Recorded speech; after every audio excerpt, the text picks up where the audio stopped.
Hair fall रोकने के लिए बहुत ही सारे अमेजिंग इंग्रेडिएंट्स और हेयर ऑयल आते हैं, लेकिन आपको कैसे पता कि कौन सा इंग्रेडिएंट और ऑयल आप पे काम करेगा। कुछ लोगों को हेयर फॉल के बाद हेयर रीग्रोथ बड़ी आसानी से हो जाती है, जबकि कुछ लोगों में बाल तो झड़ते हैं लेकिन दोबारा उगते ही नहीं। आखिर ऐसा क्यों होता है?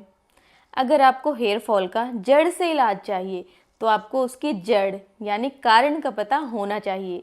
इसीलिए आज की इस वीडियो में मैं आपको बताऊंगी हेयर फॉल के कौन से कारण हैं और क्या कारण होने पर उसके लिए आपको पर्टिकुलरली कौन सा ऑयल या फिर इंग्रेडिएंट इस्तेमाल करना है। Thanks to all beautiful eyes watching my channel. मैं डॉक्टर वंदना स्वागत करती हूँ आपका मेरे अपने चैनल में, जिसका नाम है डॉक्टर वंदनास आयु लैब। तो आज हम बात कर रहे हैं हेयर फॉल के कारण और उनके समाधान की। अब कारणों में बात करें तो सबसे पहले बात आती है विटामिन डेफिशिएंसी की। जी हाँ, कुछ ऐसे विटामिन्स हैं जिनकी शरीर में कमी होने से वो हेयर फॉल का कारण बन सकते हैं। तो अब इसमें हम सबसे पहले बात करेंगे विटामिन ए की।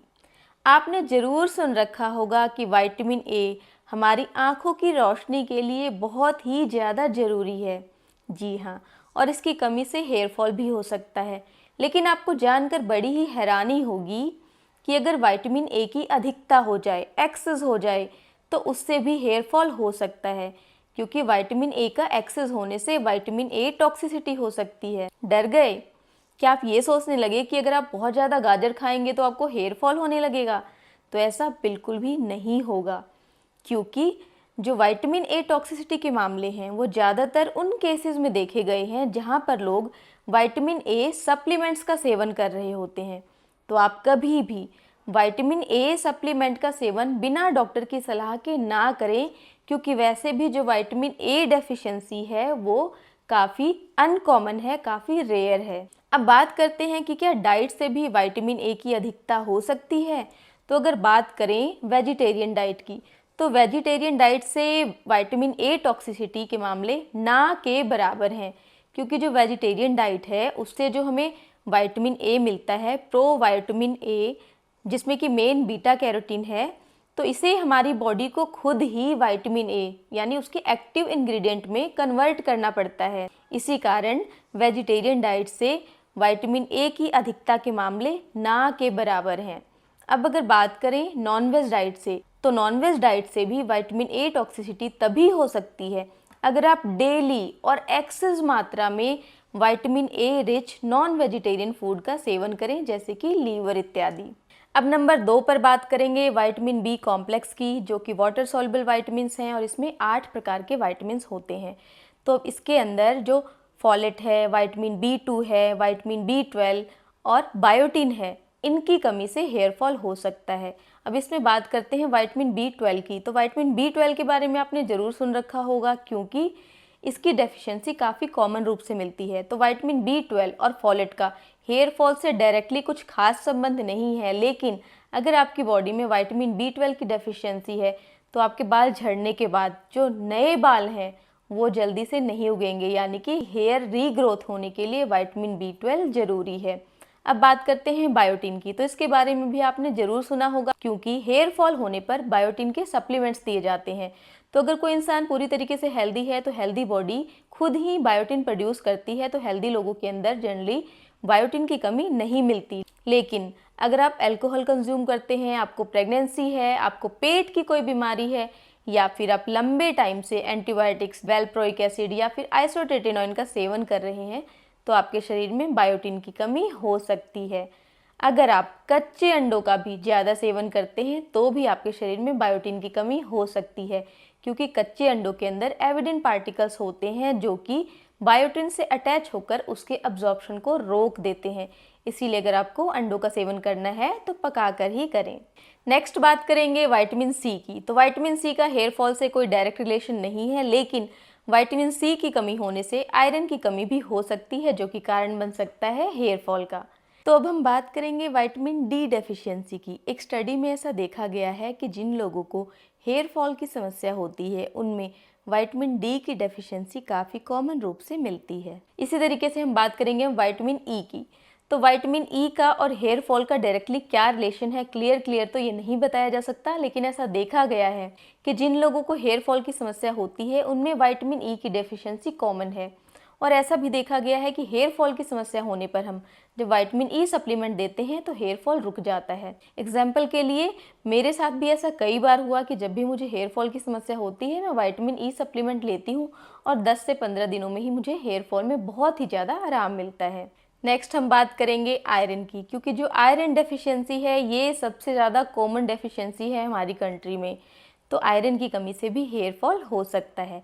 इसके अलावा हम बात करें तो प्रोटीन की कमी से भी हेयर फॉल हो सकता है। इसके अलावा हम कुछ ट्रेस एलिमेंट्स की बात करेंगे तो उनमें आता है सेलेनियम का और हेयर फॉल का क्या रिलेशन है एग्जैक्टली तो ये बताया नहीं जा सकता, लेकिन ओवेरियन कैंसर के पेशेंट्स में एक ट्रायल किया गया जिनकी कीमोथेरेपी चल रही थी, उनको सेलेनियम सप्लीमेंट्स दिए गए तो ऐसा देखा गया कि उनमें हेयर फॉल जो है वो काफ़ी रिड्यूस हुआ। लेकिन अगर सेलेनियम एक्सेस में भी हो जाए तो भी उससे सेलेनियम टॉक्सिसिटी हो सकती है और हेयर फॉल हो सकता है।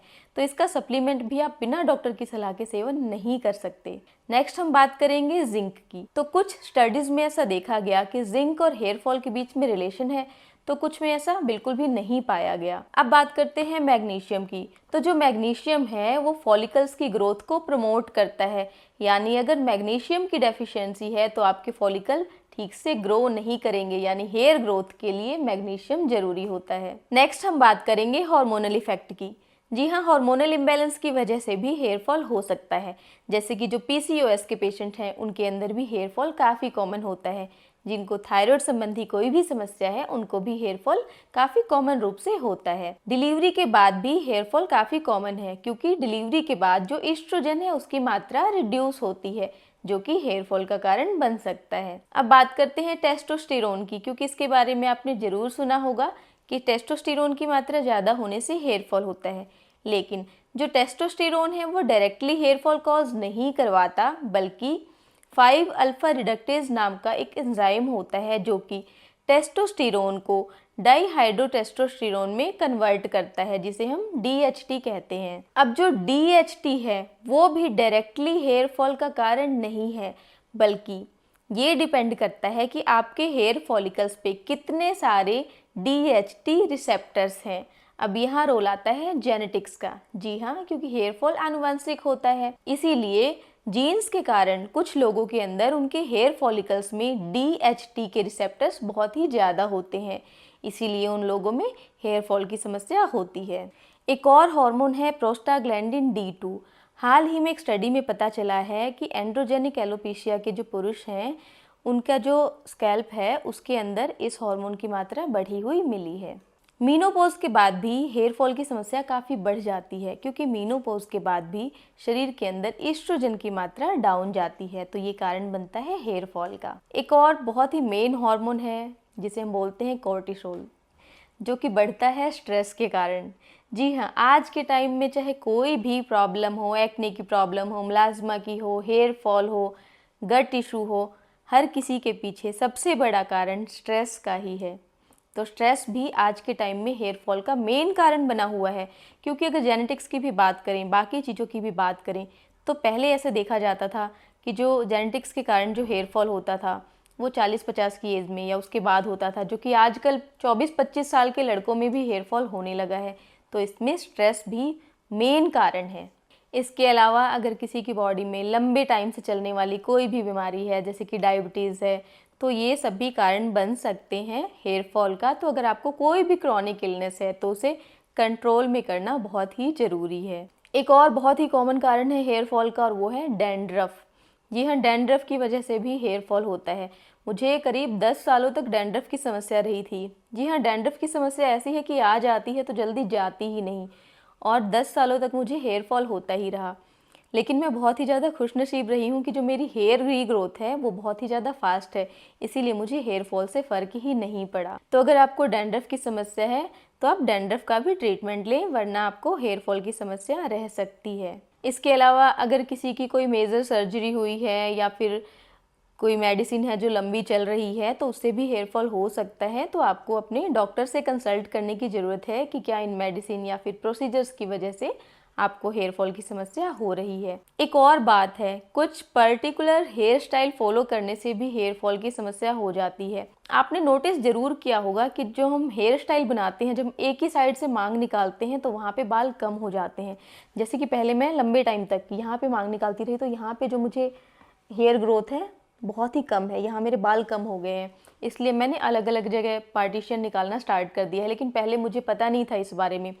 तो आप एक तो हेयर स्टाइल बनाते हैं तो टाइटली बहुत ज़्यादा हेयर्स को नहीं बांधें। दूसरा, एक ही जगह बार बार मांग भी ना निकालें। तो हमने कारणों की बात कर ली, अब बात करेंगे समाधान की। तो सबसे पहले तो अगर आपके अंदर कोई विटामिन डेफिशिएंसी है तो फिर आप उसकी जांच कराकर देख सकते हैं कि आपके अंदर विटामिन डेफिशिएंसी है या नहीं। इसके अलावा कुछ विटामिन की डेफिशिएंसी कॉमन होती है, जैसे कि विटामिन B12, विटामिन डी। तो आप डॉक्टर की सलाह से इनके सप्लीमेंट्स ले सकते हैं। तो अब मैं आपको बताऊंगी कई सारे हेयर ऑयल्स और उनकी जो क्वालिटीज़ हैं, ताकि आप डिसाइड कर सकें कि कौन सी डेफिशिएंसी में या कौन सी हार्मोनल प्रॉब्लम में कौन सा ऑयल काम करेगा। तो सबसे पहले हम बात करेंगे बहुत ही कॉमन ऑयल की, जो कि है कोकोनट ऑयल। तो जो कोकोनट ऑयल है वो एंटीबैक्टीरियल है, एंटी फंगल है, इसमें विटामिन ई भी मिलता है। ये बालों की जड़ों में डीपली पेनिट्रेट करता है, अंदर से मॉइस्चराइज करता है। तो अगर किसी को विटामिन ई डेफिशिएंसी से हेयर फॉल हो रहा है या फिर उसको फंगल इन्फेक्शन की वजह से हेयर फॉल हो रहा है तो उसके लिए कोकोनट ऑयल अच्छा है। अगर किसी को फंगल इन्फेक्शन है ना, तो मैं एडवाइस करूंगी कि अगर आप कोकोनट ऑयल यूज़ कर रहे हो तो उसमें नीम ऑयल ज़रूर मिक्स करो, क्योंकि जैसा कि मैंने बताया, मुझे 10 सालों से जो डैंड्रफ की समस्या थी वो सिर्फ और सिर्फ नीम ऑयल इस्तेमाल करने से 3-4 यूज़ में ही मेरी पूरी तरीके से ख़त्म हो गई। नेक्स्ट हम बात करेंगे आलमंड ऑयल की। तो आप सबको पता ही है कि आलमंड्स के अंदर विटामिन ई प्रचुर मात्रा में मिलता है। इसके अलावा ये हमारे बालों को यूवी रेज से भी प्रोटेक्ट करता है। ये हमारे बालों के अंदर डीपली पेनिट्रेट करता है और प्रोटीन लॉस को भी रोकता है। नेक्स्ट हम बात करेंगे एक बहुत ही अमेजिंग ऑयल की, जिसका नाम है कैस्टर ऑयल, जो कि हमारे स्किन के लिए और बालों के लिए बहुत ही अच्छा है। तो कैस्टर ऑयल के अंदर विटामिन ई तो होता ही है, साथ ही इसके अंदर राइसिनोलाइक एसिड भी होता है। मैंने आपको कारणों में एक हार्मोन के बारे में बताया था, प्रोस्टाग्लैंडिन D2 नाम का एक हार्मोन है जो कि एंड्रोजेनिक एलोपेशिया पेशेंट्स के स्कैल्प में मिलता है। तो ये जो राइसिनोलाइक एसिड है ये उस हार्मोन के सिंथेसिस को रोकता है, उसे ब्लॉक करता है। तो अब बात करेंगे आर्गन ऑयल की, क्योंकि आजकल शैम्पू और कंडीशनर्स के अंदर भी आर्गन ऑयल मिलता है। तो इसके अंदर भी विटामिन ई होता है और ये हमारे स्कैल्प के सीबम प्रोडक्शन को भी रेगुलेट करता है। ये हमारे बालों की इलास्टिसिटी को भी बढ़ाता है। नेक्स्ट बात करेंगे ऑलिव ऑयल की। तो इसके अंदर भी विटामिन ई तो मिलता ही है, साथ ही इसमें एंटीऑक्सीडेंट्स भी भरपूर मात्रा में होते हैं। ये हमारे बालों को यूवी रेज से बचाता भी है, साथ ही यूवी रेज के कारण जो डैमेज हुआ है उसको भी रिपेयर करता है। तो अगर आप धूप में बहुत ही ज़्यादा घूमते हैं, उसकी वजह से अगर आपके जो बाल हैं वो डैमेज हो रहे हैं, टूट रहे हैं, तो ऑलिव ऑयल आपके लिए बहुत ही ज़्यादा फायदेमंद है। ऑलिव ऑयल के अंदर बीटा सिटोस्टेरोल होता है जो कि DHT को ब्लॉक करता है, यानी जिन लोगों के अंदर DHT के कारण हेयर लॉस हो रहा है उनमें भी ये फायदेमंद है। अब बात करते हैं आंवला ऑयल की। तो जो आंवला है वो एंटी फंगल है, एंटी माइक्रोबियल है, इसके अंदर एंटीऑक्सीडेंट्स भरपूर मात्रा में है, विटामिन सी का रिचेस्ट सोर्स है और एंटी एजिंग प्रॉपर्टीज़ रखता है। तो अपनी एंटी एजिंग प्रॉपर्टीज़ के कारण ही ये जो आपके ग्रे हेयर्स हैं उनको भी ब्लैक करने में हेल्प करता है और हेयर फॉल को भी प्रिवेंट करता है। इसके अलावा बात करेंगे एक फेमस इंग्रेडिएंट की, जिसका नाम है मेथी। तो मेथी के अंदर विटामिन ए, B1, B2, विटामिन सी ये तो होते ही हैं, आयरन भी प्रचुर मात्रा में होता है, जिसके कारण जिन लोगों में खून की कमी से हेयर फॉल की शिकायत है उनमें ये फायदेमंद है। मेथी के अंदर डाइसोजेनिन नाम का एक एंजाइम होता है जो कि ईस्ट्रोजन जैसी एक्टिविटी दिखाता है, यानी एक तरीके से फाइटो एस्ट्रोजन की तरह एक्ट करता है। जो मेथी है वो वेसोडाइलेशन का काम भी करता है, यानी जो खून की नसें हैं उनको थोड़ा सा फैलाता है, जिसकी वजह से उनमें ब्लड सर्कुलेशन इंप्रूव होता है। इसके अलावा मेथी एंटी फंगल और एंटी बैक्टीरियल प्रॉपर्टीज भी रखता है। तो कुछ लोग मेथी का ऑयल लगाने के साथ साथ मेथी के पानी का भी सेवन करते हैं। तो जो लोग मेथी के पानी का सेवन करते हैं, तो जैसे कि मैंने बताया कि इसके अंदर फाइटो एस्ट्रोजन होता है, इसीलिए जिन फीमेल्स के अंदर ईस्ट्रोजन डोमिनेंस है वो मेथी के पानी को अवॉइड करें। या फिर फीमेल्स की बॉडी के अंदर जो ट्यूमर है कोई, जैसे कि ब्रेस्ट के अंदर कोई ट्यूमर है या फिर यूट्रस में कोई ट्यूमर है, तो वो भी मेथी का पानी अवॉइड करें या फिर सिर्फ डॉक्टर की सलाह से ही लें। इसके अलावा अगर किसी को हैवी पीरियड्स आते हैं या फिर कोई और ब्लीडिंग डिसऑर्डर है, जैसे नाक से खून आना, कान से खून आना, लैट्रिन के रास्ते खून आना, वो भी मेथी का पानी अवॉइड करें या फिर सिर्फ अपने डॉक्टर की सलाह से लें। इसके अलावा जो लोग खून पतला करने की दवाई ले रहे हैं वो भी मेथी के पानी का सेवन बिना डॉक्टर की सलाह के ना करें। अब मैं बात कर रही हूँ एक ऐसे ऑयल की जिसको बहुत इग्नोर किया गया है, लेकिन पुराने टाइम में लोग बहुत इस्तेमाल करते थे और उनके बाल बहुत अच्छे होते थे। जी हाँ, मैं बात कर रही हूँ सरसों के तेल यानी मस्टर्ड ऑयल की। तो इसके अंदर vitamin A, vitamin B, vitamin E तो मिलता ही है, एंटी फंगल, एंटी माइक्रोबियल भी होता है। साथ ही इसमें सिस्टीन नाम का एक ऐसा इंग्रेडिएंट है जो कि हमारे बालों को फ्री रेडिकल से बचाता है, यानी एक नेचुरल सनस्क्रीन की तरह काम करता है, हमारे बालों को यूवी रेज से बचाता है। अब बात करते हैं भृंगराज ऑयल की। अगर आपको हेयर फॉल की समस्या है तो आपने भृंगराज के बारे में जरूर सुन रखा होगा। आयुर्वेद में इसे बालों के लिए बहुत ही ज़्यादा बेनिफिशियल बताया गया है। ना सिर्फ ये हेयर फॉल प्रिवेंट करता है बल्कि प्री मेच्योर एजिंग को भी रोकता है, बालों को फिर से काला बनाने में भी हेल्प करता है। भृंगराज के अंदर विटामिन ई, विटामिन डी और पॉलीपेप्टाइड्स मिलते हैं। एक स्टडी में पाया गया कि जो भृंगराज ऑयल का असर है वो मीनोडॉक्सिल से भी ज्यादा अच्छा है। अब बात करते हैं पंपकिन सीड्स की। तो जो पंपकिन सीड्स ऑयल है इसके अंदर भी बीटा सीटोस्टेरोल होता है जो कि DHT को ब्लॉक करता है। अब बात करते हैं ब्राह्मी की। तो ब्राह्मी के अंदर भी vitamin A, vitamin E, calcium और आयरन तो मिलता है, इसके अंदर भी बीटा सीटोस्टेरोल होता है जो कि DHT को ब्लॉक करता है।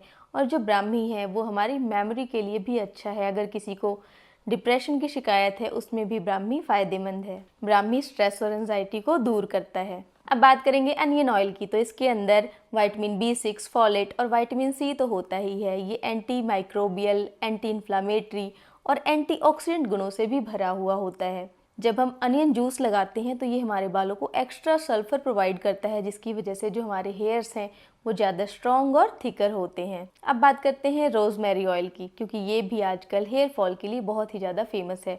तो जो रोजमेरी है वो हमारी स्कैल्प की हेल्थ के लिए बहुत ही ज़्यादा अच्छी है। ये भी DHT को ब्लॉक करता है, यानी DHT की वजह से जिनमें हेयर फॉल हो रहा है उनमें इससे आराम मिलेगा।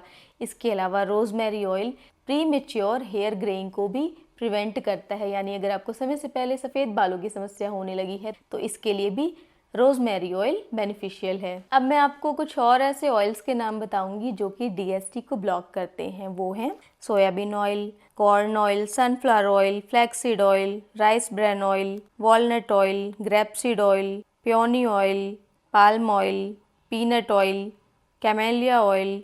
तो इनके अंदर भी बीटा सिस्टोस्टेरोल होता है जिसके कारण ये DHT को ब्लॉक करते हैं। जब आप हेयर ऑयल प्रिपेयर कर रहे हैं तो ज़रूरी नहीं है कि आप सिंगल इंग्रेडिएंट से ही बनाएं। हो सकता है कि आपके अंदर एक से कई ज़्यादा कारण इन्वॉल्व हों, तो इसके अकॉर्डिंग आप कई सारी चीज़ों का मिश्रण भी करके हेयर ऑयल प्रिपेयर कर सकते हैं। उम्मीद है ये हेयर फॉल पे वीडियो आपको पसंद आई होगी, इन्फॉर्मेटिव होगी और आपके काम की साबित होगी। अगर वीडियो पसंद आई हो तो लाइक कर दें। अगर और भी कोई हेयर ऑयल छूट गया है या इंग्रेडिएंट रह गया है जिसके बारे में आप जानना चाहते हैं तो कमेंट करके ज़रूर पूछें। ऐसे ही और वीडियोस के लिए subscribe to my channel. Stay healthy and keep glowing.